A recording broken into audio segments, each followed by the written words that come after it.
এই মাদ্রাসার প্যান্ডেলের তলাতে একত্রিত হয়ে বসে বলার ও শোনার তৌফিক দিয়েছেন, তাই আমরা আল্লাহ তাবারক ওয়া তাআলার প্রশংসা করি। অন্তর থেকে মুহাব্বতের সাথে সকলেই পড়েন আলহামদুলিল্লাহ। আল্লাহর তারিফ ভাই একটু মুখ খুলে জোর করে পড়েন আলহামদুলিল্লাহ। তারপর আমাদের শেষ নবী হযরত মুহাম্মদুর রাসূলুল্লাহ পড়েন সাল্লাল্লাহু আলাইহি সাল্লামের পর অগণন দারুদ শরীফ শান্তির ধারা বর্ষিত হোক, আমিন। আল্লাহুম্মা সাল্লি আলাইহি আল্লাহুম্মা বারিক আলাইহি। ভাই মুসলমান, আজকে আমি যে বিষয় নিয়ে আপনাদের সামনে আলোচনা করব সেই বিষয়ের নাম হলো কোন মহিলাটা জান্নাতি, এবং সময় যদি পাই আপনাদের ব্যাপারে, পুরুষের ব্যাপারে একটা হাদিস পড়ব যে কোন ধরনের স্ত্রীকে বিয়ে করতে হবে। কারণ স্ত্রী যদি আপনার মন মতন না হয়, অর্থাৎ আপনি বলবেন কিছু ও করবে কিছু, এরকম ভাবে স্বামী স্ত্রীর জীবন কাটবে ভাই? কাটবে কি? কাটবে না। আপনি 1 লক্ষ টাকা মাসে ইনকাম করছেন, স্ত্রীটা যদি আপনার ভালো না হয়, নেককার দিনদার যদি না হয়, তাহলে আপনার কোনোদিন জীবনে সুখ শান্তি হবে না, কোনোদিনই সুখ শান্তি পাবেন না আপনি। এরকমই একটা দিনদার স্ত্রী, ভালো স্ত্রী, নেককার স্ত্রী, যদি ও দিনদার ভালো যদি একটা স্বামী না পায়, তাহলে ওরও জীবনটা ভালোভাবে কাটবে না। কাটবে? কখনো কাটবে না। শান্তি কমিটিওয়ালা আপনারা কোথায় আছেন? মোটরসাইকেল স্ট্যান্ডের কাছে আপনারা পৌঁছে তো। শান্তি কমিটিওয়ালা যারা আছেন মোটরসাইকেল স্ট্যান্ডের কাছে যান, তাড়াতাড়ি যান। তো ভাই আমার, মোটর সাইকেল চালাইতে গেলে মোটর সাইকেলেরই চাক্কা লাগবে, ট্রাক চালাইতে গেলে ট্রাকেরই চাক্কা লাগবে, তাহলে গাড়িটা ঠিকঠাক চলবে। এবার একটা চাক্কা মোটর সাইকেলের আর একটা চাক্কা যদি ট্র্যাক্টরে লাগিয়ে দেন তো গড়বে যে ভাই? চাক্কাটা গড়বে? মানে গড়তে তো গড়বে, কিন্তু যেইভাবে গড়ার সেইভাবে গড়বে না। এই মতো স্বামী স্ত্রীর জীবন, আল্লাহ তাবারক ওয়া তাআলা একটা স্ত্রীকে স্বামীর জন্য, স্বামীকে স্ত্রীর জন্য খুব বড় দাওলাত দিয়েছেন, খুব বড় সম্পদ। একটা স্ত্রী জীবনে কিচ্ছু চাহে না, শুধু চাহে যে আমি আমার স্বামীর যেন শুধু মহব্বত ভালোবাসা পাই, আমি যেন আমার স্বামীর যেন আমি মহব্বত ভালোবাসা পাই, আমাকে যেন আদর করে।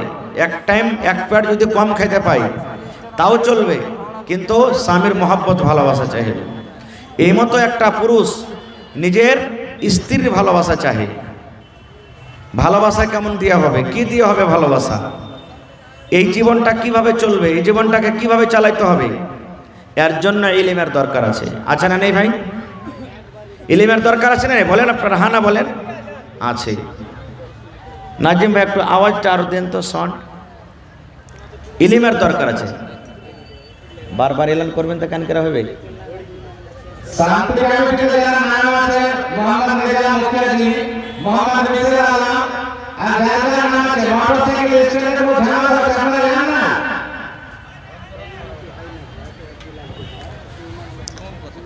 যারা মোটরসাইকেল স্ট্যান্ডে ঝামেলা করছেন ভাই, এটা দিনই জালসা। কোনো কথা হয়েছে আরামের সাথে কহেন, আরামের সাথে কাজ করেন, আল্লাহর রাস্তে কোনো ঝামেলা করিয়েন না। তো ভাই আমি বলছিলাম আজকে খুব দামি কথা দিয়ে যাব। যদি আজকে কথাগুলো আপনারা মনে করে যান তো ইনশাআল্লাহ দুনিয়া আখিরাত আপনার জন্য কামিয়াব হয়ে যাবে। মায়েরাকে বলবো, খালারাকে বলবো, আজকে আমাদের শেরশাবাদী সমাজ, এখানে খুব ভালো ভালো জ্ঞানী বুদ্ধিজীবী মানুষ আপনারা বসে আছেন। আপনারা জানছেন যে এই বর্তমান জামানাতে, বর্তমান যুগে, বর্তমান টাইমে সব থেকে যদি মুসলমানের ভিতরে কেস মোকদ্দমা, লড়াই ঝগড়া যদি হয়েছে তো একটা বেটা বেটি নিয়ে হয়েছে। স্বামী স্ত্রী নিয়ে ঝামেলা হয়েছে। দেখেন থানাতে, দেখেন মহিলা থানাতে, দেখেন মহিলা কোর্টে, দেখেন যত রকম কেস আপনি পাইবেন, সব থেকে আপনি দেখবেন যে একটা লড়কা লড়কির কেস চলছে। কারণটা কি জানেন? ইলিমের কমি। কারণটা একটাই, ইলিমের কমি। আমরা টাকার লালচে, টাকার লোভে বেটা বেটির বিয়ে দিয়ে দিচ্ছি। বেটা বিয়ে দিয়ে দিচ্ছি যে বিহাটা দিয়ে দেন, রে কিছু টাকা ইনকাম হবে, টাকা পেয়ে যাব।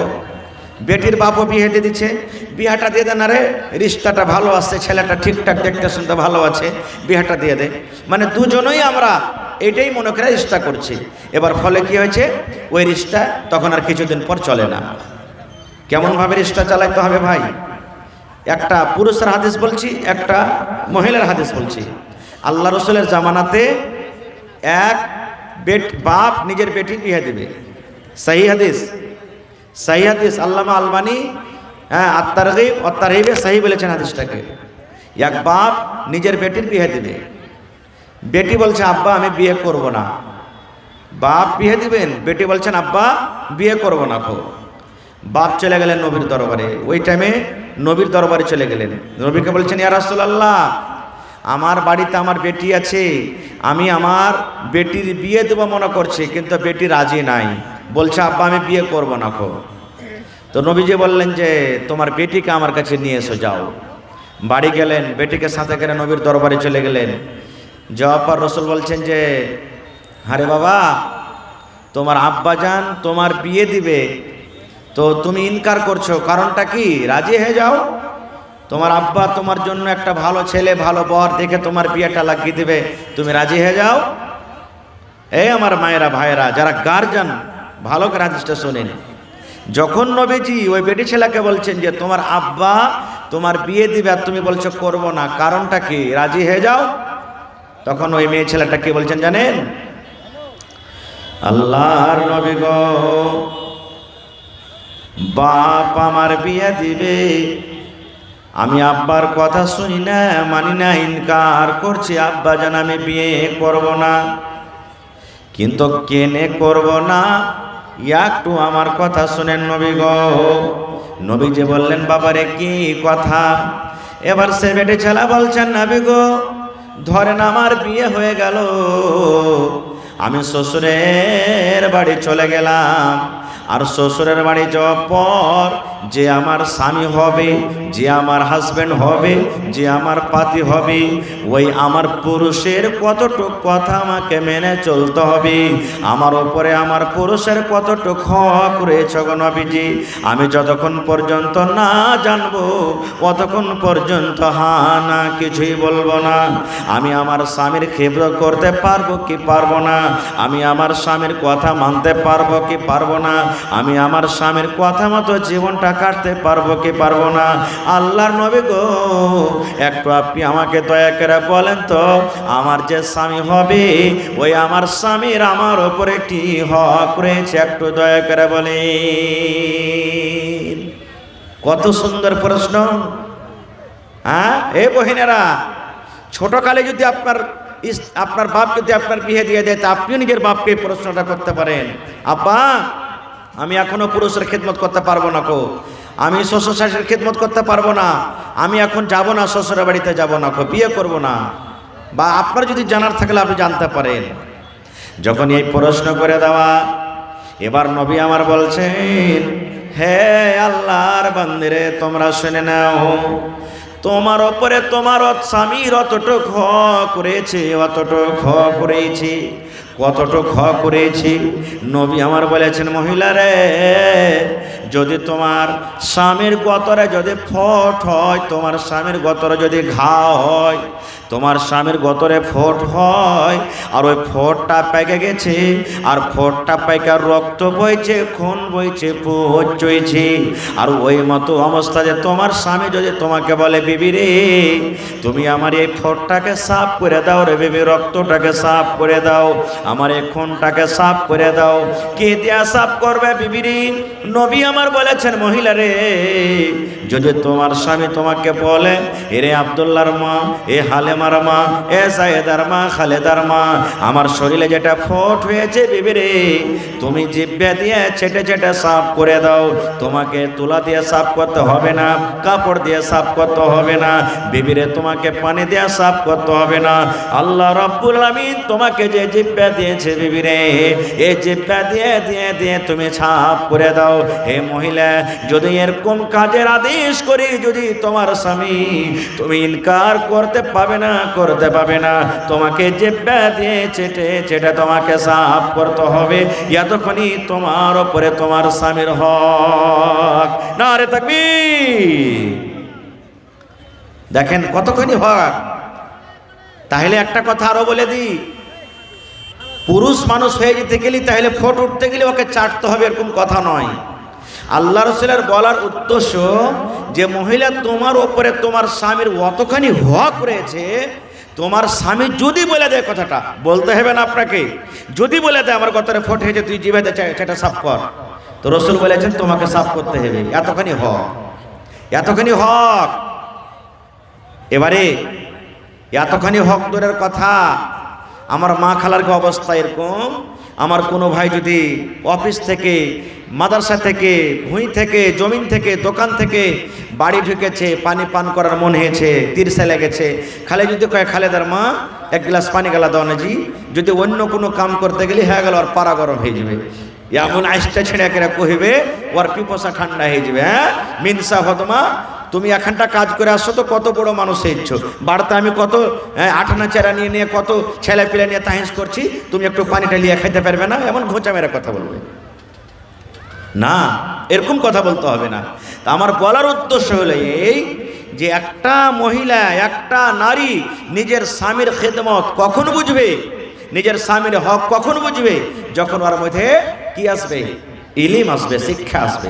বিনা শিক্ষাতে কিছু বুঝতে পারবে না। কেমন শিক্ষা? সুবহানাল্লাহ। যেমন মা ফাতেমা রাদিয়াল্লাহু তাআলা আনহা, নবীজির বেটি, ছোট বেটি ফাতেমা রাদিয়াল্লাহু তাআলা আনহা শিখেছিলেন। কেমন শিখেছিলেন? নবীজির কয়জন বেটি ছিলেন ভাই? সামনে থেকে বলেন তো, কয়জন বেটি ছিলেন? জানেন না? হ্যাঁ, 4 জন বেটি। কয়জন বেটি? 4 জন। সব থেকে ছোট বেটির নাম কি? সব থেকে ছোট বেটির নাম কি? ফাতেমা রাদিয়াল্লাহু তাআলা আনহা। সুবহানাল্লাহ। আর এই ফাতেমা রাদিয়াল্লাহু তাআলা আনহার নিজের মার নাম কি কহেন তো আপনারা? হযরত খাদিজা রাদিয়াল্লাহু তাআলা আনহা, এটা নিজের মা। বাকি যতটি মা এগুলা সব সতার মা। তো নিজের মা তো নিজের যুগে মারা গেছেন, যখন ফাতেমা বেঁচে ছিলেন তার আগে মারা গেছেন। তো ফাতেমা রাদিয়াল্লাহু তাআলা আনহা সব থেকে ছোট বেটি নবীজির মৃত্যুর পর তার মধ্যে এসে একদিনকার ঘটনা, সহিহ হাদিস। দেখেন বেটিকে কেমন তারবিয়াত দিতে হবে, বেটিকে কেমন ভাবে শেখাইতে হবে, যে জায়ের বাড়িতে কোনোদিন শিকায়ত আসবে না, কোনোদিন শিকায়ত যেন না আসে, কেমন তারবিয়াত দিতে হবে বেটিকে। একদিনকার ঘটনা, হযরত ফাতেমা রাদিয়াল্লাহু তাআলা আনহা নিজের আব্বার বাড়িতে এসেছে কিছু চাইতে। কি চাইতে? যেমন আমার আপনার বেটিরা চাইতে যায়, আব্বাজি একটা মুরগি দেন, আব্বাজি একটা ছাগল দেন, আব্বাজি একটা ঘড়ি কিনে দেন, আপনার জামাই ঘড়ি চেয়েছে, বিভিন্ন রকমের চাহে, কি কহে না? তো মা ফাতেমা নবীজির বেটি আব্বার কাছে দান চাইতে এসেছে। কি দান? যখনই বাড়িতে ঢুকলেন দেখছে নবীজি নাই, বাড়িতে কে আছে? সতার মা, মা আয়েশা রাদিয়াল্লাহু তাআলা আনহা, এটা আল্লাহর রাসূলের একজন স্ত্রী। আয়েশা বলছেন, মা আব্বা বাড়িতে নেই। তো মা ফাতেমা বলছেন, না রে বেটি, তোমার আব্বা বাড়িতে নেই। বলছে, কোথায় গেছেন? বলছে, দিনের কাজে, তাবলীগের কাজে, দাওয়াতের কাজে গেছেন। এবার মা ফাতেমা বলছেন, বেটি বলো কি কাজ, বলো। বলছেন, না আব্বা থাকলে বলতাম, আমি বলবো না, আর চলে যাব। মা ফাতেমা বলছেন যে আমি আব্বা কি বলবো, চলে যাব। এবার আর রুকলেন না বাড়িতে। এ মায়েরা খালারা, আর রুকলেন না ফাতেমা, যে আব্বা বাড়িতে নাই, 2 ঘন্টা 3 ঘন্টা পর যখন আব্বা আসবে, আব্বার সাথে কথা বলবো, দেখা করব, তারপরে যাব। না, নাই তো তখনই চলে গেলেন বাড়ি হাইঠে, আর রুকলেন না, আর বাড়িতে থাকলেন না, যে তখনই চলে গেলেন বাড়িতে, যে আমি বাড়িতে চলে যাব, আমার স্বামী বাড়িতে আছেন, আমাকে খুঁজবেন, আমার হয়তো দরকার হবে, আমাকে খাইতে লাগবে, আমাকে পানি লাগবে, হয়তো আমার আর কোনো দরকার আছে, তখনই সাথে সাথে বাড়িতে চলে গেলেন। দেখেন স্বামী কি জিনিস বুঝতেন, স্বামী কি জিনিস বুঝতেন, দেখেন তখনই তাড়াঘোড়া করে চলে গেলেন। বাচ্চার মা হারিয়ে আছে, বাচ্চা হারিয়ে আছে, পেলাম মতিবুর রহমানের বেটি। মতিবুর রহমানের বেটি হারিয়ে আছে। মা খালা জয়টা ছাইলে পেলা ব্যাং যাইছেন তো এখানে 3 হাত 4 হাত দড়ি বেঁধে আসবেন আর সব হারিয়ে এখানটা হাত আর পা বেঁধে আঁচলে বেঁধে থাকবেন যাতে কোনো ছুটে না পালাতে পারে। ছেলে পিলা গেলা সামনে থন মা বহিনারে ছেলে পিলা গেলা করে ধরে থাকেন ভালো করে। মতিউর রহমানের বেটি হারিয়ে গেছে, লিয়ে যান স্টেজ থেকে। খারজা হোক বেটিকে বেটা যাই হোক লিয়ে যান। তো ভাই আমার এবার দেখেন চলে গেলেন তক্ষুনি। এই জামানার বেটি, এই জামানার মা, এই জামানার বহিন কি যদি ওর পুরুষকে বলে যে হালেমার বাপ কি হয়েছে রে, না তো আমি আমার বাপকে দেখতে যাব। তো যা কয়ে যাবো আর আসবো। যদি 1 ঘন্টা কয়ে যায় ভাই তো 1 দিন থেকে আসবে। ও 1 দিন বলে যায় তো 3 দিন হবে। হয়েছে কি হয় না? ও বুঝে না, স্বামী বুঝে না, স্বামীর নিয়ামত খিদমত বুঝে না। এই জন্য তো স্বামীর যদি কথা মতো না চলে গুনাহ কি হবে জিনিসটা বুঝে না। মা ফাতেমা চলে গেলেন। এবার নবীজি সন্ধ্যেবেলাতে বাড়ি এলেন। ভালো করে শুনবেন আদেশটা। এবার মা আয়েশা বলছে নবীজিকে, নবীজি আর আপনি কিছু জানেন? বলছে কি হয়েছে? বলছে আপনি বাড়িতে ছিলেন না, আপনার কলেজের টুকরা ফাতেমা আপনার সাথে দেখা করার জন্য এসেছিল, দেখা পাইনি চলে গেছেন বাড়িতে। ওরে সুবহানাল্লাহ, হায় রে নবীজির আমার বেটির আদর। নবীজি আর থামতে পারলেন না বাড়িতে। আমার বেটি বাড়িতে এসেছিল কি কারণে? মা ফাতেমা কি কারণে এসেছিল? তো মা আয়েশা বলছেন যে আমাকে বলেনি, বলছে আব্বা কি বলবো।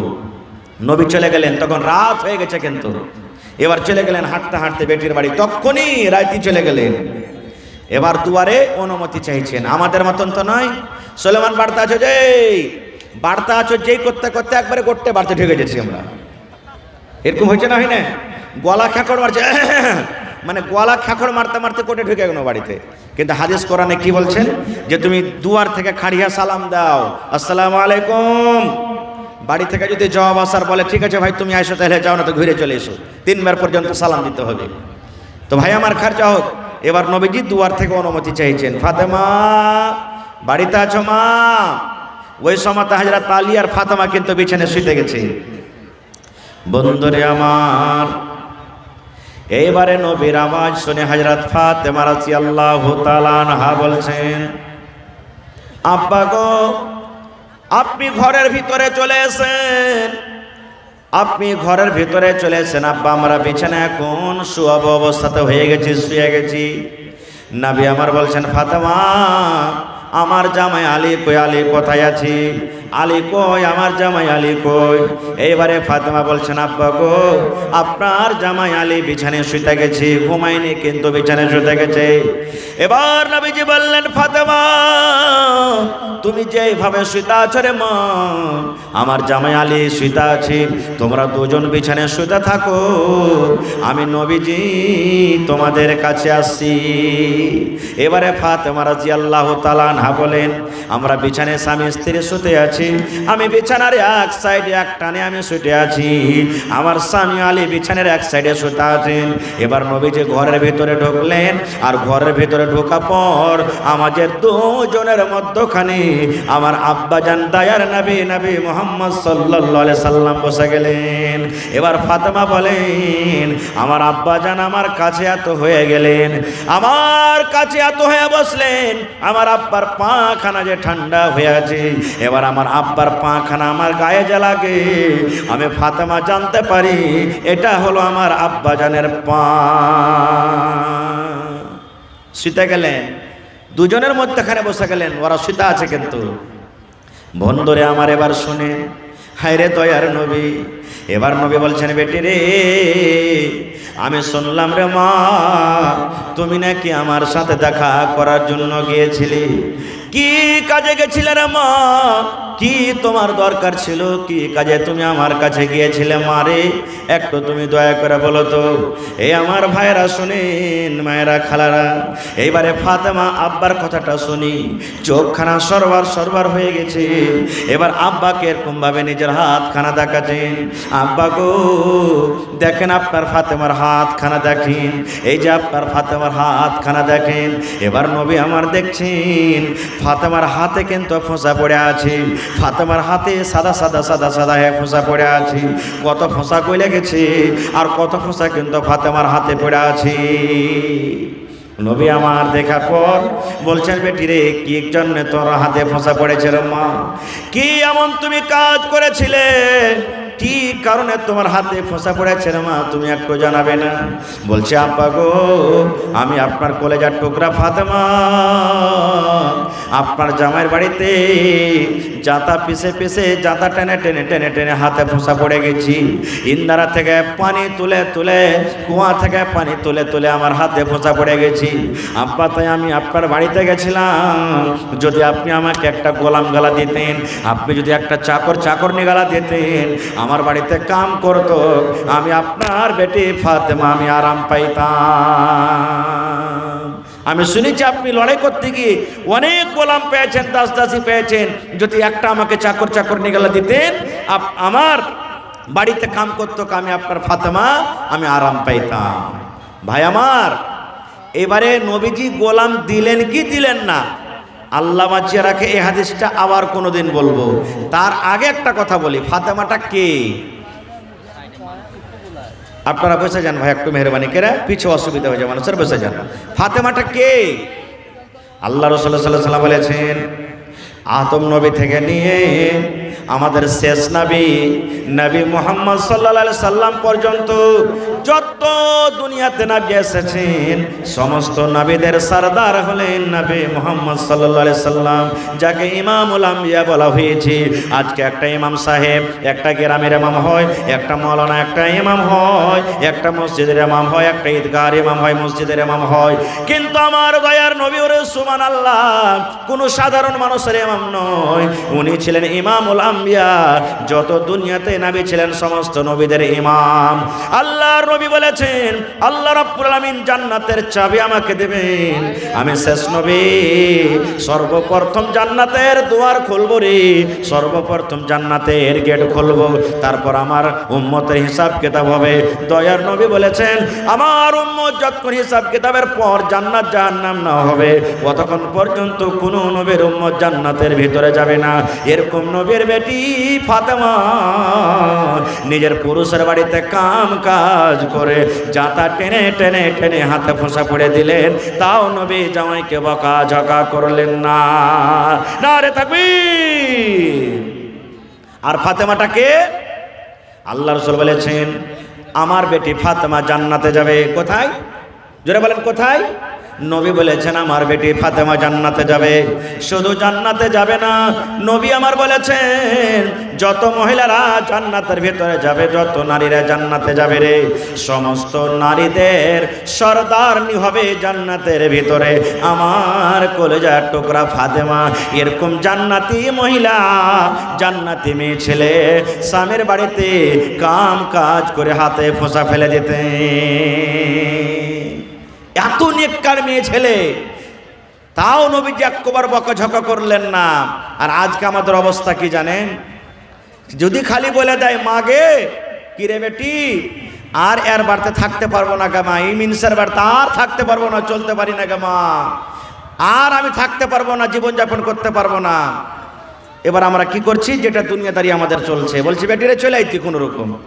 বাড়িতে চলে এলো মায়ের, 10 দিন 15 দিন বাদ ছেলেটা এলো, 5-7টা হাট্টা কাট্টা চাংড়াকে ফিট করে রেখেছে, বলছে মেরা বেটাকে ধরে বান খুঁটিতে, আর 5টা লোককে ডাক, 3 লাখ টাকা দিয়েছি, 3 লাখ টাকা বিয়েতে খরচ হয়েছে, 6 লাখ টাকা দিয়ে আমার বেটিকে তালাক করে যা। এগুলা হয়েছে না, হয় না? জোরে বলেন, হয়েছে না, হয় না? সুবহানাল্লাহ। একটা ঘটনা বলছি, মাকে কি করতে হবে, বাপকে কি করতে হবে। একটা ঘটনা এসেছে, হাদিসের কথা নয়, বোঝার জন্য, যে এক বেটি ছেলের বিয়ে কিছুদিন পর মাকে একদিন বলছে, মা আমি পুরুষের বাড়িতে চলতে পারবো না খো, আমি চলতে পারবো না খো। তো মা বুদ্ধি দিচ্ছে যে তুই চলতে পারবি না তো কি করবি? বলছে আমি তালাক নিয়ে দেবো। তো মা বলছে না, তোর তালাক করাবো না, তোর স্বামীকে তুই মেরে ফেল দে। মা বলছে তোর স্বামীকে তুই মেরে ফেল দে। বলছে হ্যাঁ গা মা, কেমন করে মারবো? বলছে বেটি রে, সুন্দর একটা ডাব্বাতে চুরান ফাঁকি দাওয়া নিয়ে এসে দিয়েছি। মা বলছে বেটি রে, এ ডাব্বার ভিতরে তোমাকে যে চোরান দিলাম, এ ডাব্বার ভিতরে তোমাকে যে ফাঁকি ওষুধ দিলাম, দাওয়া দিলাম, এই দাওয়াতের মা জহার মিলা আছে, বিষ মিলা আছে রে মা। যখন যখন তোমার স্বামী খাইতে বসবে, তুমি একটু করে খানাতে মিশাল দিয়ে দিবে, একটু করে তুমি তরকারিতে দিয়ে দিবে, একটু একটু করে দিবে, যেন তোমার স্বামী তোমার পরে শক না করতে পারে, তোমার স্বামী তোমার পরে জানতে না পারে। কিন্তু বেটি রে শুন, যতদিন তুই এই ওষুধটা খাওয়াবি রে মা, এই ডাব্বাটা যতদিন শেষ না হবে, 3 মাস লাগুক, 4 মাস লাগুক, 5 লাখ মাস হোক, যতদিন লাগবে রে মা, কোনোদিন খবরদার তোর স্বামীর সাথে তুই ঝগড়া করবি না। নরম করে করে করে করে তোর স্বামীর সাথে কথা বলবি, স্বামীর খেদমত করবে। স্বামী যখন তোর দোকান থেকে আসবে, বাজার থেকে যখন আসবে, তুই ব্যাগটা হাত থেকে নিয়ে নিবি, তাড়াতাড়ি করে ওকে খেতে দিবি, ওকে তেল মাখিয়ে দিবি, ওকে আদর করবে। শোন রে বেটি, যদি রাগ করে কোনো কামে কোনো কারণে যদি জামাই বাবু তোকে 1 থাপ্পড় 2 থাপ্পড় মাইরাও দেয়, বেটেরে শুন, গরম করে খবরদার ওকে রাগ করে কোনো কথা বলবি না রে মা, খবরদার গোসা করে কোনো কথা বলবি না। মায়ের খায়া সহে নিবি, কিন্তু তুই খুশি মনে স্বামীর বাড়িতে থাকবি। আর যখন যখন খাইতে বসবি, চা খাইতে একটু দিয়ে দিবি, ভাত খাইতে একটু দিয়ে দিবি, যা বাড়িতে খাবার থাকবে একটু একটু একটু করে তুই চূড়ান মিশাল করে দিবি। ওই জহার বিষের আসার তোর স্বামীর পেটের ভিতরে যাবে, আর আস্তে আস্তে করে করে করে করে গোটা শরীরে বিষটা চড়ে যাবে। এবার একদিন দেখবে তোর স্বামী দুনিয়া থেকে বিদায় হয়ে যাবে। নারে তাকবীর। আল্লাহর নবী দিনার নবী গো, নবী ছিলেন দিনের দিওয়ানা। আল্লাহর নবী দিনার নবী গো, নবী ছিলেন দিনের দিওয়ানা। দেখে নবীর মুজিজা, ভাগবতী মা খাদিজা সইপে দিলেন জীবন আর জৈবন। আল্লাহর নবী দিনের নবী গো, নবী ছিলেন দিনের দিওয়ানা। মা বলছে বেটিরে, যখন তোমার স্বামী খেতে বসবে, প্রত্যেক খাবারের টাইমে একটু একটু করে চূড়ানে যে বিষ মিলা আছে রে মা, এই বিষটা তুমি দিয়ে দিবে। একদিন দেখবে তোমার স্বামী দুনিয়া থেকে চলে যাবে, আর তোমার স্বামীর কাছ থেকে তুমি আজাদ হয়ে যাবে। এবার আপনাকে প্রশ্ন করছি, এই মায়ের বুদ্ধিটা ভালো হয়েছে? এই মায়ের বুদ্ধিটা যে দিয়েছে ভালো হয়েছে? আপনারা যে হ্যাঁ কয়েছেন, যেহেতু জোহর যে খাওয়াইছে, হ্যাঁ জোহর যে খাওয়াইছে জি ভাই, তা আপনারা মুড়ি হিলাইছেন যে না এটা বুদ্ধি ভালো হয়েছে। সুবহানাল্লাহ। তাহলে যারা হুঁশিয়ার মানুষ ওরা অবশ্যই বুঝে ফেলেছেন যে মা বেটিকে কি বলতে চেয়েছেন। দেখেন, যেই মা জামাইকে জোহর খেতে দিবে, আর ওই মা ফের কইবে যে তুই জামাইয়ের সাথে কোনোদিন রাগা ঝাগা করবি না, খুশি হয়ে থাকবি, কোনোদিন কইবে? তোকে যদি 1 থাপ্পড় মাইরা দাও, তুই রাগ করে জামাইকে কোনো কথা বলবি না, না তো তোকে 1 থাপ্পড় মারবে, তুই একবার টাই না কবি গোলামের বেটা গোলাম, তুই মাইরেই দেখাবে, কার তোকে দেখাচ্ছিস। হ্যাঁ, কারণ এই দেখেন মা কত বুদ্ধি। সুবহানাল্লাহ। এমনি মায়লোক মানুষরা কয়ে যে মায়লোকের বেলে 36টা কল্লা হয় নাকি, এটা হাদিসের কথা নয় ভাই, এমনি বলছি। তার মধ্যে মনে করেন একটা কল্লা, এরকম কল্লা যদি করেন, আর যদি আপনার জামাই বেটির জীবনটা উদ্ধার হয়ে যায়, তাহলে করতে পারেন, কোনো গুনাহ হবে না খুব। এবারে বেটি তো খুব খুশি, যাক ই মরা বেটা মরাকে আমি মারবো, মারবো, বুদ্ধি তো পাই নিচ্ছি, আমার পরে শকও করতে পারবে না। এবার চূড়ানের ডাব্বা নিয়ে চলে গেলেন। সুবহানাল্লাহ। মা তো বলেছে বেটি রে, খবরদার খবরদার রাগ করবি না রে মা, স্বামীর সাথে খুশি মনে হাসি মনে কথা বলবে। এবার স্বামীর সাথে ভালো ব্যবহার করতে লাগলো। স্বামী যখন যখন খেতে লাগে, স্বামীর যখন খাওয়ার দরকার হয়, তখন ওই টাব্বু থেকে 1 চামচ করে চূড়ান, যেটা মা জোহার দিয়েছিল, না জানাতে, স্বামীকে না জানাতে আস্তে আস্তে করে প্রত্যেক টাইমে টাইমে টাইমে টাইমে চূড়ান দেয়। এরকম করে করে 1 দিন গেল, 2 দিন গেল, 3 দিন গেল, 15 দিন গেল, মাস গেল। এবার আপনি বলেন তো, যে পুরুষটা নিজের স্ত্রীর মহব্বত পাবে, ভালোবাসা পাবে, ওই স্ত্রীকে কোনোদিন কি বকাঝকা করবে? যেটা বলেন করবে? কোনোদিন করবে না। ওকে কোনোদিন লাত মারবে না, ওকে কোনোদিন গালি মারবে না। এবার পুরুষ মনে মনে বলছে, আল্লাহ কি তোমার লীলা খেলা হয়ে গেল? যে বিবি জীবনে আমাকে কোনোদিন ভালোবাসা দেয়নি, যে বিবি জীবনে কোনোদিন আমাকে আদর করেনি, যে বিবি কোনোদিন এক বাদনা পানি পর্যন্ত আমাকে ভালো করে দেয়নি, যে বিবি আমি বাড়িতে এনে কোনোদিন সুখ শান্তি পাইনি, আর এ বেকার আল্লাহ কেমন তোমার দয়া হয়েছে, এত আদর করে করে আমাকে খেতে দেয়, আমাকে তেল মাখিয়ে দেয়, আমাকে পানি দিয়ে দেয়, এত সুন্দর সেবা যত্ন করে। মনে হয় আমার স্ত্রীটা মনে হয় সুধরে গেছে আল্লাহ জি। এবার যখন স্ত্রী মহব্বত করতে লেগেছে, এবার এই দিক থেকে স্বামীও তার সাথে ভালোবাসা দেখাতে শুরু করেছে। ভালো ভালো খাবার দেয়, ভালো ভালো জিনিস এনে দেয়, ভালো ভালো খাবার দেয়। এবার পুরুষরাকে বলবো, ভাই রে, স্ত্রীকে যদি আপনি এক ঢোক পানি নেকি মনে করে দিতে পারেন, নবী বলেছেন এটা সাদকা। জালসা শুনে বাড়িতে চলে যাবেন, রসগোল্লা কেনার যদি আপনার টাকা না থাকে রে বন্ধু, মার্কেট আপনি চলে গেছেন, রসগোল্লা কেনার টাকা নয়, যদি 5টা টাকা পকেটে আছে, পাঁপড় কিনে চলে যান বাড়িতে। আর বিবিকে যদি আপনি নিজের হাতে এখন পাঁপড় যদি টেনে বলেন, বিবিরে খাইয়াল্লাও, নবী বলেছেন এটা সাদকা রে, এটা হলো তোমার নেকি। আল্লাহর নবী বলেছেন একটা যদি তুমি রসগোল্লা বাড়িতে নিয়ে চলে যাও, যদি এখন বিস্কিট তুমি নিয়ে চলে যাও, আর যদি বিবিকে নিয়ে কি মনে করে নিজের হাতে যেমন মানুষ থোবড়া খাওয়ায়, এরকম যদি একটা পিস বিবিকে নিয়ে যদি বলেন, বিবিরে তুমি খাও, আল্লাহ রসুল বলেছেন এটা হলো সাদকা, এটা হলো নেকি। একটা যদি প্রশ্ন করে দিই, বিবির খেদমত সবাই করবে, সবাই চাইবে, কিন্তু বিবির সাথে কেউ খাইবে না। কতটি লোক আমরা নিজের স্ত্রীর সাথে বসে বসে খাচ্ছি, 2টা 4টা 5টা মানুষ হবে। আর জামানা এমন এখন হয়ে গেছে, কত মা এমন আছে খালি যদি দেখে নেয় যে বহু আর বেটা এক ঘরে বসে খাইছে এক থালিতে, ও তারপরে দিন ভোরে দিবে গোটাকে হাল্লা করে দেখ কইবে যে আরে বুবু আর জানিস আমার বেটা মাইয়ার ভাড়ুয়া হয়ে গেছে, গোটাই মেয়েকে হাল্লা করে দেবে। এটা ভুল, এটা ভুল ভাই আমার, খারজা হোক। এবারে রসুল বলেছেন এটা হলো সাদকা।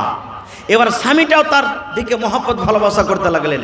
এই 1 মাস 2 মাস পর তখন মা একদিন মা ফোন করেছে বেটিকে, বেটিরে কেমন আছিস রে মা?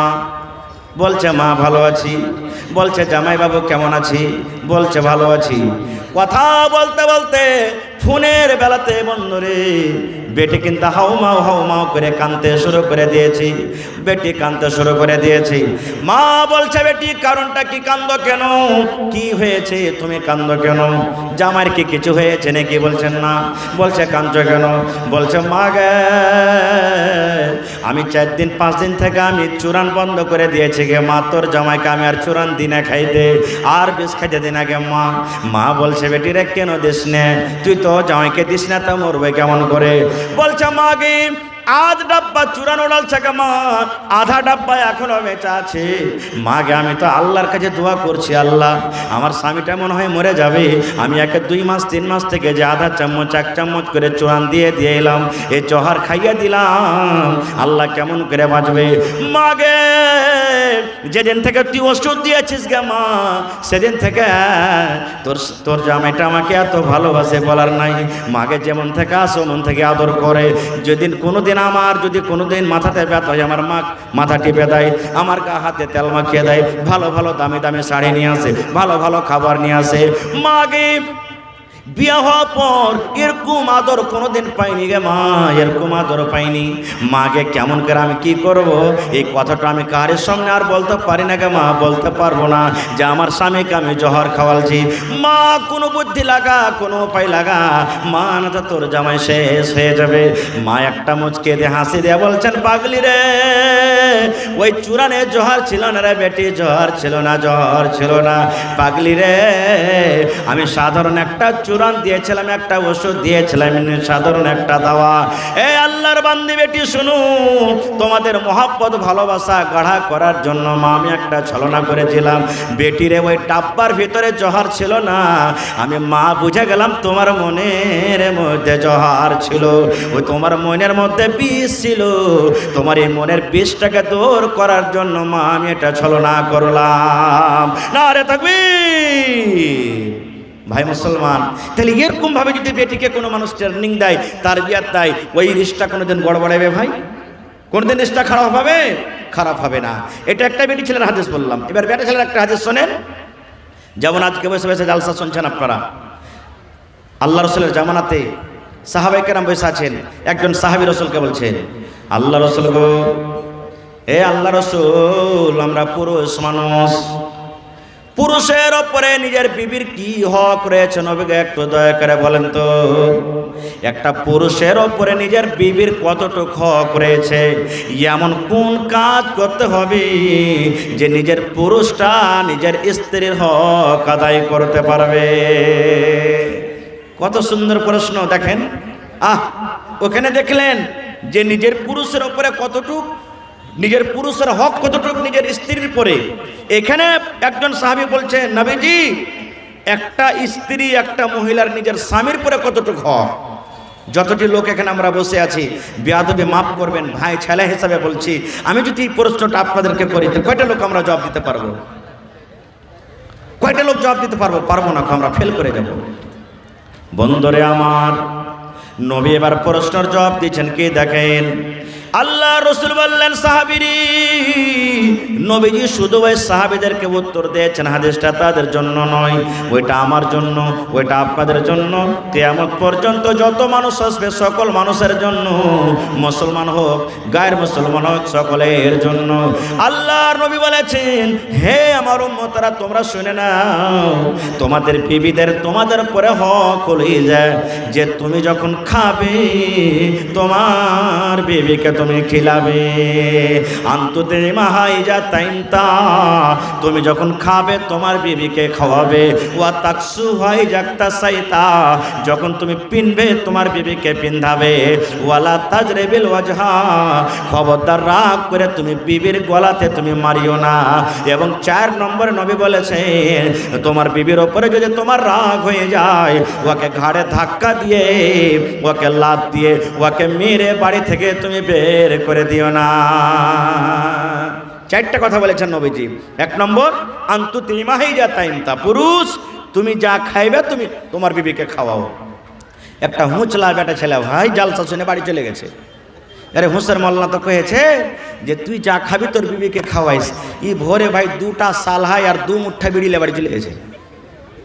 আর বাড়ি চলে যেত ওর বিবিটা কি কইছে রে, লুটি পাকাইছে। ওকে একটা মুঠা সালা একটা বিড়ি দেখো যে লে রে, কইছে কি এগুলো জি? কইছে রাইতে মৌলানা ওয়াজ করছে যে তুই যা খাবি তোর বিবিকে খাওয়াতা, আমি খাচ্ছি তো তুই খাবি না। এগুলো কি খাবার চলবে যে ভাই? না বন্ধুরে আমার, প্রত্যেক দিন আপনি গড়বনালির বাজার চলে যান, জালালগড় বাজার চলে যান, ভালো ভালো ভালো ভালো খাবার খান। বাড়িতে যদি মাছ মাংস হয় আপনি একাই খাইলেন, বিবির হক তলাশ করেন না, এরকম যেন না হয়।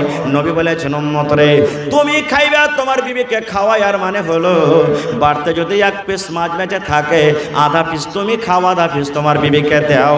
যদি 2 খান্ডা বিস্কুট আছে, 1 খান্ডা তুমি খাও, 1 খান্ডা তোমার বিবিকে দাও। আমার উম্মত মহিলারা, ওরে আল্লাহ, আমার মায়েরা খালারা কত দিলদার মানুষ হয়, ওরকে দিলটা কত নরম হয় দেখবেন। যত আমার ভাই বসে আছেন, যত আমার দাদারা বসে আছেন, এরা জানে যদি 1 পোয়া মাছ আপনি বাড়িতে এনে দেন, আমার আপনার বিবি ওরে আল্লাহ ওই কাঁটা মাটা গলা বেছা বেছা খাবে, আমাকে আপনাকে সুন্দর পিস গলা দিবে, আর আবার দ্বিতীয়বার খাবার জন্য সুন্দর একটা পিস রাখবে। না রে না, আমি খাবো না, আমার গুধার বাপটা কামে যাবে, কালকে কি খেতে দেব, সকালবেলাতে পিসটা তাকে আমি দেব। এরকম হয়েছে কি হয় না? এত আদর করছে আপনাকে, সুবহানাল্লাহ, আমাকে এত আদর করে। তো রসুল বলছেন, তুমি যা খাইবে যেটা হালাল জিনিস, ওইটা তোমার বাড়িতে লিখে খাওয়াও। 2 নম্বরে, ওয়াতাকসু হাই জাক্তা সাইতা, তুমি যা পিনবে তোমার স্ত্রীকে পিন্ধাও। ফের ওকে ফুল প্যান্ট সিলিয়ে দিয়ে দিয়েন না। হ্যাঁ, যে আমি ফুল প্যান্ট পিনছি তো ওকে ফুল প্যান্ট পিঁধে দিয়ে দেবো না। রসুল বলেছেন, উম্মত ঠান্ডার সময় যখন এমন চলে এলো, কত পুরুষকে দেখবেন, কত ভাইকে দেখবেন, জ্যাকেট গায়ে দিয়ে লাই, সোয়েটার গায়ে দিয়ে লাই, মাথাতে টুপি থাকে, জুতা মুঞ্জা থাকে, ট্রাউজার থাকে। বন্ধুরে, এই ঠান্ডার সময়তে আপনার উচিত আপনার বিবিকে আপনাকে জ্যাকেট কিনে দিতে হবে, ওকে সোয়েটার কিনে দিতে হবে, ওকে আপনাকে ট্রাউজার কিনে দিতে হবে, জুতা মুঞ্জা কিনে দিতে হবে। এটা নয় যে আপনি শুধু মন মতন পোশাক পরবেন আর আপনার বিবিকে আপনি কষ্ট দিয়ে থাকবেন। আল্লাহ রসুল বলেছেন, উম্মত কুত, তুমি শক্তি হিসাবে যা পিনবে তুমি পিন্ধো, আর শক্তি হিসাবে দরকার হিসাবে তোমার বিবিকে তুমি পিন্ধাও। এবার 3 নম্বরে নবী বলেছেন ওয়ালা তাজরিবিল ওয়াজহা, বিবির উপরে যদি রাগ হয়ে যায়, রাগ করে খবরদার তোমার বিবির চেহারাতে তুমি মারিও না। এবার আপনারা বলবেন হাজি মাওলানা, নবীর চেহারাতে মারতে মানা করেছে, তো গতর হাতে মারতে পাওয়া যায় অন্য অন্য জায়গাতে, মারবেন কেমন মার মারতে হবে? কত ভাই তো এমন আছে যদি বিবি একটু ভুল করে দেয় ও আখাকে যে ভাঙবে, পहिले আখার পরে এত রাগ আখাকে ভাঙবে, আর লাঠি জুতা চাপ্পল যা পাবে বিবিকে দিবে মায়ের, আর বলবে হট তুই তোর মতন বিবিকে বাড়িতে রাখবো না, ধাক্কাতে বাড়ি থেকে বের করে দিবি। এগুলা ভুল, মারতে হবে না কো। আরে ও তো মানুষ ভাই, আপনার চেহারা দেখে আপনাকে দেখে ও এসেছে আপনার বাড়িতে, আর আপনি যদি ওকে ধাক্কা দিয়ে বাড়ি থেকে বিদায় করে দিবেন তা কাকে দেখে থাকবে ভাই? আদবের মায়ের মারতে হবে, প্রথমে বুঝাইতে হবে। কেমন করে বুঝাইতে হবে? কবি বলছেন শোনো রে পরশ যাতে করিয়া দিয়ান, তোমাদের বিবি যদি হয় না ফরমান, প্রথমে তো নানা মতে বুঝাবে তারে, তারপরে বিছানেতে দেবে জুদা করে, এই দুই পর যদি ঠিক নাই হয়, আদবের মায়ের তারে কিছু মারা যায়। কে তাবারক ভাই নাকি জি? মাশাআল্লাহ। কবি বলছেন কি, শোনো রে পরশ যাতে করিয়া ধিয়ান, তোমাদের বিবি যদি হয় না ফরমান, প্রথমে তো নানা মতে বুঝাবে তারে, তারপরে বিছানাতে দিবে জুদা করে, এই দুই পর যদি ঠিক নাই হয়, আদবের মায়ের তারে কিছু মারা যায়। কবি বলছেন পুরুষেরা শোনো, তোমার বিবিরা যদি তোমার না ফরমানি করে, তুমি যদি একটা বলো ওই একটা করবে, উল্টা পুল্টা যদি তোমার কাজ করে, কথা মতন না চলে, আল্লাহর নবী বলেছেন রাতের বেলাতে যখন বিছানায় শুতে আসবে, তোমার বিবিকে তুমি ধাক্কা দিয়ে বিছান থেকে আলাদা করে দাও, আর বলো তোমার মতন বিবিকে আমি বিছানে রাখবো না, তুমি আলাদা করে শুতো। এবার নবী বলেছেন যদি ওই মহিলাটা জ্ঞানী হয়, ওই মহিলাটা যদি নেককার হয়, ওই মহিলা যদি হুঁশিয়ার হয়, স্বামীর পা ধরে বলবে স্বামী গো মাফ করে দেন গো স্বামী, আমার ভুল হয়ে গেছে। কিন্তু কত মহিলা এমন আছে যত ওকে বকাঝকা করবেন, যত রাখবে, ও আরো নিজের ভলটাই দেখাবে, রে মিনসে তুই খালি আমাকে মেরি দেখ কোন ঘরে বেটি আছে জানিস, তোকে লাল বোতাম খাইয়ে ছাড়বো রে মোরা।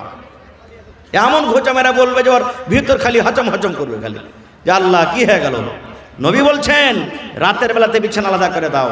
যদি এটা তো না শোনে, তখন রাসূল বলছেন শোনো রে পুরুষ জাতি করিয়া ধিয়ান, তোমাদের নারী যদি হয় না ফরমান, প্রথমে তো নানা মতে বুঝাবে তারে, প্রথমে বুঝাও, তারপরে বিছানাতে দিবে জুদা করে, এই দুই পরে যদি ঠিক নাই হয়, আদবের মায়ের কারে কিছু মারা যায়, আদবের মায়ের মারতে হবে, বেয়াদবের মায়ের তাকে মারতে হবে না। আল্লাহর নবী বলেছেন তোমার বিবি যদি ভুল করে যায়, মারার যদি তোমার দরকার হয়, আদবের মায়ের মারো, এমন মায়ের মারো যে চেহারাতে যেন দাগ না পড়ে যায়, চেহারাতে 1 নম্বর কথা মারতে পাবে না, শরীর হাতে যদি তুমি মারবে তোমার বিবির গায়ে যেন দাগ না পড়ে যায়, ফাইটা ফিটা না যায়। কিন্তু ওরে আল্লাহ, এখন আমার নওজওয়ানের অবস্থা, বিবিকে মাইরা যদি দাগ না পড়ে তাহলে কিন্তু এর জিভ ভরবে না। এরকম আছে না নাই? এক বুড়া কানতে কানতে লদ্দির কান্দাতে চলিচ্ছে, হাঁট ছাড় কানছে, খুব কাঁদছে, 80 বছরকার বুড়া। এক বুড়ি মাছ মারছে, আর মাছ মারছে আর কান্দন দেখাতেন, দাদা কাঁদছিস কেন? হ্যাঁ কি ব্যাপার? কইছেন রে ভাই তোর দাদি এই ঘাটে গোসল করতে এসছে, আর গোসল করতে এসে ডুবে মরে গেছে, তো মেলা কোন হয়ে গেল বাড়ি জেনে তোকে ঢুঁড়তে এসছে যে কোন জায়গাখানে আছে না আছে। তখন বুড়ি কইছে যে হ্যাঁ দাদু তুই বুড়া হয়ে গেছিস তো তোর বুদ্ধি কিছু নাই। কইছে কেনে রে ভাই? কইছে দাদি মরেছে তো তুই ভাঁটু দিকে ঢুঁড়বি না উজান দিকে তুই ঢুঁড়বি? তুই যে উজান দিকে যেমন থেকে পানি আসছে মানে যাচ্ছিস, মানুষ মরলে ভাসবে তো ভাঁটু দিকে যাবে, আপনারা কহেন তো কোন দিকে ভাসবে? ভাঁটু দিকে না যাবে? আর এই বুড়া ঢুঁড়ছে একবারে উজান দিকে। তখন বুড়া মানুষটা বলছে রে ভাই তুই বুঝবি না, 80 বছর বয়স, তোর দাদিকে নিয়ে আসা 60 বছর হয়ে গেল রে ভাই, জীবনে কোনোদিন যত কথা বলেছে সব উল্টাই করেছে, যাই মরা পড়ানো উল্টা দিকে ভাসবে, এ লিগে ওকে দিকে ঢুঁড়তে এসছি। এরকম কত মানুষ আছে জিন্দেগি কেটে গেল, বিবিকে নিয়ে সুখ শান্তি হলো না কো। ভাই মুসলমান, তাহলে এখানেও আমরা বুঝতে পারলাম কি যে এটা রসুলের হাদিস, শুধু মাদ্রাসাতে পড়ে লেখা হাদিস শেখা যায় না, শোনা যায় না। এই জালসা জুলুসে এত টাকা যে কমিটির লোক খরচ করছে, এখানে একটা শিখার জায়গা যে আমাকে বিবিকে কিভাবে নিয়ে চলতে হবে। ভাই মুসলমান, তবে আমার সময় শেষ হয়ে আসছে, আশা করছি 8 ঘন্টা আমার সময় আর হাতে আছে। তো ভাই মুসলমান, এই মাদ্রাসা চালাইতে গেলে আমি কয়েক বছর থেকে মাদ্রাসাতে আসছি, আল্লাহর রহমতে যে মাজলিস আপনারা লাগা হয়েছে আছেন বসে, আমি যদি গোটা রাত বসে বসে ওয়াজ করি তো মনে হয় আপনারা বাড়ি কেউ যাবেন না ছেড়ে। এত মহব্বত ভালোবাসা আমাকে দিয়েছেন, আল্লাহর কাছে দোয়া করছি আল্লাহ যেন এই মহব্বত ভালোবাসা বাড়িয়ে এই ভালোবাসার কারণে যেন আল্লাহ আমাদেরকে জান্নাতুল ফিরদৌসে জায়গা দেন, কোন আল্লাহুম্মা আমিন। তো ভাই আমার, আজকে দেখি এই মাদ্রাসার জন্য যেখানে আপনার আমার বেটা বেটিরা পড়ালেখা করছে, আমার আপনার ছেলেমেয়েরা পড়ালেখা করছে, সুবহানাল্লাহ। আমি দেখলাম আলহামদুলিল্লাহ, মন খুশি হয়ে গেল। গতবার জালসাতে এসেছিলাম, যত টাকা মাদ্রাসার বাঁচাতে হয়েছে, এক কোণা আপনার ঘর বাড়ি ঘেরাও হয়েছিল, এবার দেখছি আবার এক কোণা ঘেরা হয়ে গেছে। আপনাদের এক টাকা পয়সা নেই ভাই, মাদ্রাসার কাজে কিন্তু লেগে যাচ্ছে। দেখছেন যারা বাহিরকার মানুষ আছেন, দেখছেন যে ছিল কি, এখন মাদ্রাসার আস্তে আস্তে হালাত কি হয়ে গেছে, আলহামদুলিল্লাহ। তো ভাই দেখি আজকে কোন এমন আল্লাহর বান্দা আছেন যে 50,000 টাকা কেউ দিতে পারবেন? মাশাআল্লাহ, ভালো আছেন মাশাআল্লাহ। 50,000 টাকা দিতে পারবেন। একটা লোক কেউ এমন আছেন 20,000 টাকা দিতে পারবেন। আর 5টা লোক এমন কেউ আছেন ভাই 10,000 করে দিতে পারবেন। এবং 10টা লোকটি এমন আছেন যে 5,000 করে দিতে পারবেন। এবং 30 পারা কোরআনের দাম 1,000, 2,000, 1,000, 2,000, 500 করে করে 30 পারা কোরআনের দাম আমি আপনাদের কাছে চাহাচ্ছি। দেখি কোন আল্লাহর বান্দা আছেন। আর মা খালাকে পেন্ডালে চাদর দিয়ে গেছে না যায়নি? মা খালাকে পেন্ডালে চাদর গেছে না যায়নি? হ্যাঁ, আমি তো আগে বলেছি যে মা খালাকে পেন্ডালে চাদর দিয়ে দেন। যারা জিম্মেদার মানুষ, মা খালাকে পেন্ডালে চাদর দিয়ে দেন। আমার মায়েরাকে বলবো, খালারাকে বলবো যে আপনারা সব দিন দান করেন, টাকা থেকে হোক, ছাগল থেকে হোক, নাকের কানের গহনা গাঁঠি মন দিয়ে দিয়ে দান করেন। এইবারে আল্লাহুস সামাদ, যেমন সাকরিলি গ্রামে, রাকসি গ্রামে, এ ধরনের বিভিন্ন রকম গ্রামে আমার মায়েরা খালারা কানের বালি খুলে খুলে 8 আনা ওজনের, 10 আনা ওজনের বালি খুলে খুলে দান করে দিলেন। সুবহানাল্লাহ। এই ধরনের দান করছে আমার মায়েরা খালারা। এই কয়েকদিন আগে মাইয়ারপুরে এই গত 8 তারিখে জালসা করলাম। ওরে আল্লাহ, একজন আমার নানি গলা থেকে 8টা কি 9টা তাবিজ যে সোনার আছে খুইলে দান করে দিয়েছেন স্টেজে। সুবহানাল্লাহ। তো এই মতো আমার মায়েরাকে বলবো, খালারাকে বলবো যে চাদর ভর্তি করে করে আপনারা দান দেবেন। তো আসেন তো ভাই, আপনারা যত আমার ছোট বড় নওজওয়ান ভাই বুজুর্গ আছেন, যার পকেটে আছে দিয়ে দেন, যার মোবাইলে আছে অনলাইনের ব্যবস্থা এখানে আছে ভাই, অনলাইন আপনি টাকা মারতে পারেন। তো একটু আসেন মেহরবানি করে, আধ ঘন্টার ভিতরে ভিতরে নিজের দান টাকা আপনারা দিয়ে শেষ করে দেন। প্রথম দাম বিসমিল্লাহকে করবেন, 10,000 টাকা আমার হাতে। প্রথম দান বিসমিল্লাহকে করবেন, 5,000 টাকা আমার হাতে। এবং 30 পারা কোরআন, এক পারার দাম হলে 1,000 টাকা। এক পারার দাম 1,000। দেখি কোন আল্লাহর বান্দা আছেন 30টা লোক 1,000, 2,000 করে দান করবেন। মাশাআল্লাহ। 1,000 কি নাম ভাই? নাজির ভাই, মাশাআল্লাহ। 1,000 কি আপনার নাম ভাই? খাবির ভাই। আর 500 দেন, এক পারা কোরআন দাম হয়ে যাবে। দেন ভাই, আল্লাহ ভালো রাখবেন ইনশাআল্লাহ। নারে তাকবীর। খাবির ভাই 1,000, নাজির ভাই 1,000, 2 পারার দাম হয়ে গেল। মাশাআল্লাহ। দেখেন 2 পারার দিয়ে দিলেন আমার ভাই অনলাইন 1,000 টাকা। এই দেন অনলাইন দেন। মাশাআল্লাহ। এখানে দেখেন ভাই স্ক্যানার আছে ওদিকে সাইডে।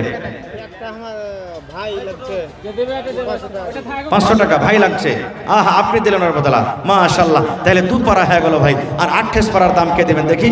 মাশাআল্লাহ, জাযাকাল্লাহ, হায়াকাল্লাহ, বারাকাল্লাহ, রব্বানা যালামনা। আর 500 টাকা দেন ভাই। এক পারার দেন দাম ভাই। জীবনে কত টাকা আসছে, কত টাকা যাচ্ছে, এটাই জমা থাকবে ভাই। আল্লাহর কাছে দোয়া করেন, আল্লাহ আজকে আমি 1,000 টাকা দিলাম এক পারার দাম, সামনে বছর যেন আমি 2 পারার দাম দিতে পারি। মাশাআল্লাহ, জাযাকাল্লাহ। আল্লাহ আমার 3 জন ভাই 3,000 টাকা জমা করে দিলেন 3 পারার জন্য। এই আল্লাহ তার দান তুমি কবুল করে নাও।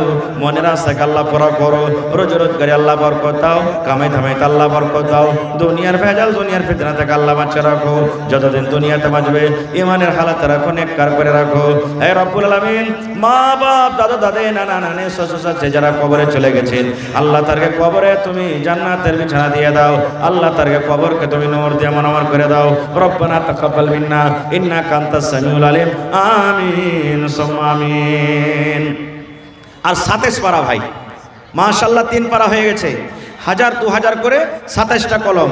আর 10,000 করে আমি 5টা কলম চেয়েছি, আর 5,000 করে 10টা কলম চেয়েছি। দেখি কোন আল্লাহর বান্দা, আল্লাহর বান্দি আছেন। আল্লাহুস সামাদ। কয়েকদিন আগে একটা জালসাতে গেলাম, আমি জায়গাটার নাম বলছি, একজন মহিলা 20,000 টাকা নগদ দান করে দিয়েছেন। সুবহানাল্লাহ।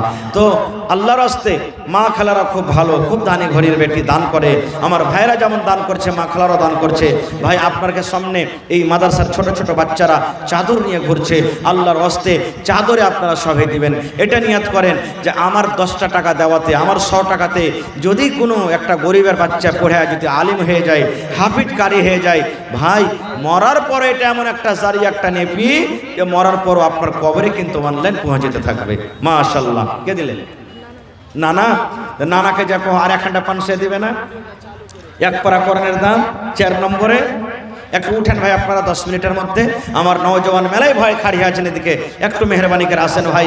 এই মাদ্রাসার সরকার হলেন আপনারা, এই মাদ্রাসা আপনাকে চালাতে হবে, এই মাদ্রাসাতে আপনাদেরকে সাহায্য করতে হবে। আপনাদের বিনা দানে মাদ্রাসা কোনোদিনই চলবে না ভাই।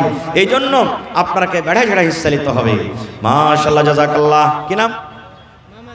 মোহাম্মদ ইব্রাহিম। এক পারা কোরআনের দাম। মাশাআল্লাহ, জাযাকাল্লাহ। এই দেখেন 5 পারা হয়ে গেল, আর 25 পারা। মাশাআল্লাহ মাশাআল্লাহ। দেখেন আমার নানা যান মাওলানা ইলিয়াস সাহেব 2500 টাকা, নাকি কম জায়গা লাগছে? হ্যাঁ কম হয়ে গেল। সব দিনে তো লাগে 10,000 15,000 করে পাচ্ছি। আচ্ছা ঠিক আছে, তো 3,000 হইল। মাশাআল্লাহ। আমার নানা যান মাওলানা ইলিয়াস সাহেব 3,000 টাকা 3 পারার দাম দিয়ে দিয়েছেন। আর 2,000 টাকা দিয়ে দিয়েন না। হবিবর মাতা। এই দেখেন 2খানটা কাঁসার চামচ আর 1খানটা কাঁসার থালি। এই দেখেন মহিলার খেতে নাস্তা শুরু হয়ে গেছে। মাশাআল্লাহ, জাযাকাল্লাহ, হায়াকাল্লাহ, বারাকাল্লাহ। রব্বানা যালামনা আনফুসানা ওয়া ইল্লাম তাগফির লানা। মাশাআল্লাহ। কি নাম যে ভাই? আব্দুল মালিকের স্ত্রী আব্দুল আজিজ। এক পারা কোরআনের দাম। মালিকের স্ত্রী 1খান থালি। মাশাআল্লাহ, জাযাকাল্লাহ, হায়াকাল্লাহ, বারাকাল্লাহ। ভালো আছেন? মাশাআল্লাহ মাশাআল্লাহ। এই দেখেন আমার নানা জান। কি নাম? জান মোহাম্মদ। এক পারা কোরআনের দাম। আল্লাহ দেখো তোমার কোরআনকে কত ভালোবাসে, তোমার কোরআনের সাথে কত মহব্বত ভালোবাসা। আল্লাহ তারাকে তুমি ভালোবাসো। আল্লাহ জি আরো এক পারা কোরআনের দাম দিয়ে দিলেন। আল্লাহ নানা জান ইলিয়াস সাহেব 5,000 টাকা জমার ব্যাংকে জমা করে দিলেন।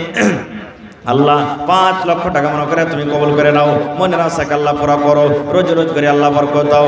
আল্লাহ আমার কয়েকজন ভাই হাজার হাজার হাজার করে আল্লাহ এক এক পারা কোরআনের দাম দিয়ে দিলেন। আল্লাহ তার দানকে তুমি কবুল করে নাও, মনের আশাকে আল্লাহ পুরা করো। মাশাআল্লাহ। আরো এক ছোট ভাই এখানেতে এলো, 100 টাকা আল্লাহ হাজিরে করিল। ও গো আল্লাহ দয়াময় তুমি রব্বানা মাফ করে দাও আল্লাহ জীবনের গুনাহ। আমি পাপী গুনাহগার করি মোনাজাত, কবরে হাসরে আল্লাহ দিও মোনাজাত। আমিন। মাশাআল্লাহ। এই দেখেন আমার বুড়া নানা এক পারার দাম। কি নাম ভাই আপনার? সুবহান ভাই। এক পারা কোরআনের দাম। আপনার নাম কি? আপনার নাম? আব্দুল ওয়াহাব। এক পারা কোরআনের দাম। আর সুবহান দিলেন এক পারা। আব্দুল ওয়াহাব 1500। আর 500 টাকা দিলে 2 পারা যে হয়ে যেত। আর 1খানটা 500 টাকা দিয়ে দেন। মাশাআল্লাহ, জাযাকাল্লাহ। আল্লাহ দেখেন আমার নানা জান আব্দুল ওয়াহাব সাহেব 1.5 পারা কোরআনের দাম জমা করে দিলেন। আল্লাহ তার দানকে তুমি কবুল করে নাও, মনের আশাকে আল্লাহ পুরা করো, রোজ রোজ করে আল্লাহ বরকত দাও, কামাই ধামাইতে আল্লাহ বরকত দাও, দুনিয়ার ভেজাল দুনিয়ার ফিতনা থেকে আল্লাহ বাঁচিয়ে রাখো। আমিন। মাশাআল্লাহ। তাবারক ভাই। এই দেখেন দুবারে 500 করে 1,000 টাকা দিয়ে দিলেন। হার ভাই তাবারক হোসেন। সুবহানাল্লাহ। আল্লাহ 1,000 টাকা জমা করে দিলেন। সব ভালো। আল্লাহ 1 লক্ষ টাকা মনে করে কবুল করে নাও। আরো এক ছোট ছেলে নাম বলিল না।